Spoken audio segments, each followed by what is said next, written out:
Les hotspots sont des boutons transparents qui apparaissent légèrement bleutés dans l'administrateur, mais qui apparaîtront complètement transparents lors de l'export. Nous allons créer un hotspot et le relier par la suite dans le scénario.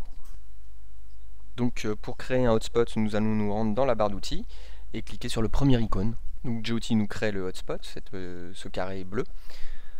Nous allons pouvoir, comme tous les éléments, le redimensionner et le déplacer où bon nous semble. Dans notre cas, nous allons rendre interactif notre titre, transition et interaction. Donc nous allons le placer au-dessus et le redimensionner à la même taille que ce texte. Notre hotspot toujours sélectionné, nous allons aller dans la palette propriétés et nous allons le renommer. Il est important de le renommer pour pouvoir le retrouver correctement dans la partie scénario.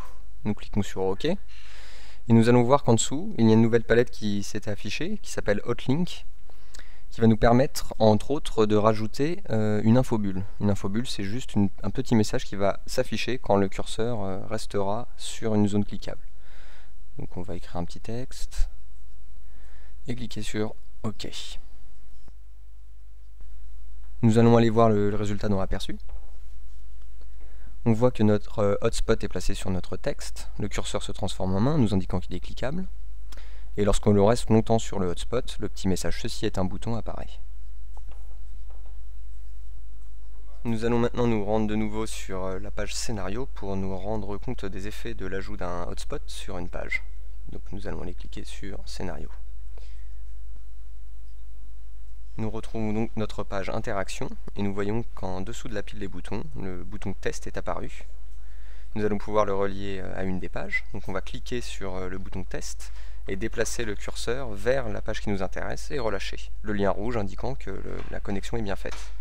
Nous retournons sur la page interaction et dans l'aperçu, nous allons cliquer sur le nouveau hotspot pour vérifier qu'il pointe bien vers la page gestion de la vidéo et du son. Nous allons retourner sur l'éditeur de page. Nous allons voir le dernier point que nous n'avons pas abordé, à savoir les propriétés de la page. Nous allons pouvoir définir le nom de notre page, que nous allons retrouver dans la partie scénario, définir des mots-clés et ajouter une description. Ces éléments servent au référencement dans les moteurs de recherche. En dessous de ça, nous trouvons un bouton « Mettre en première page » qui va indiquer à GOT que cette page est la home page. Encore en dessous, nous trouvons un bouton « Publier la page » qui va rendre visible aux futurs internautes notre projet. Nous devons cliquer sur Publier la page dans chacune des pages réalisées dans notre projet.